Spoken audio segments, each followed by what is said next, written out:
வன்மத்தை மட்டுமே தனக்கு காட்டிய இந்த சமூகத்திற்கு அவர் திருப்பி என்ன செஞ்சாரு அப்படின்னு அதை படிச்சு பார்க்கும்போது உண்மையிலே மெய்சில் இருக்க வச்சுது. பிறப்பால் நாம் அனைவரும் சமம்.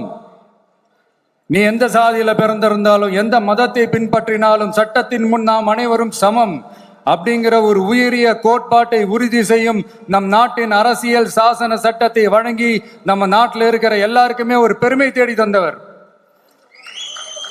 இன்னைக்கு ரிலீஸ் பண்ற இந்த புக்கில் எல்லோருக்குமான தலைவர் அம்பேத்கர் அப்படின்ற அந்த புக்கில் ஒரு 100க்கும் மேற்பட்ட கட்டுரைகள், நேர்காணல்கள் எல்லாமே இருக்குது.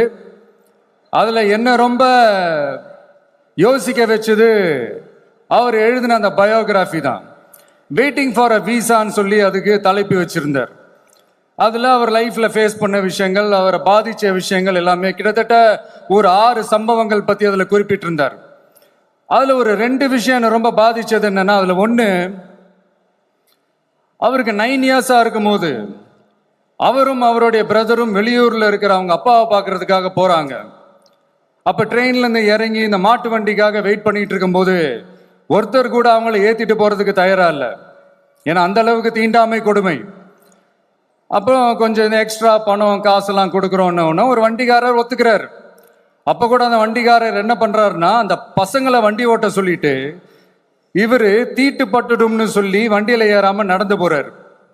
அந்த நாள் முழுக்க அந்த பசங்களுக்கு குடிக்க தண்ணி கூட கொடுக்காம அந்த டிராவல் எவ்வளவு கொடுமையா இருந்துச்சுன்னு சொல்லி அதுல மென்ஷன் பண்ணியிருந்தார்.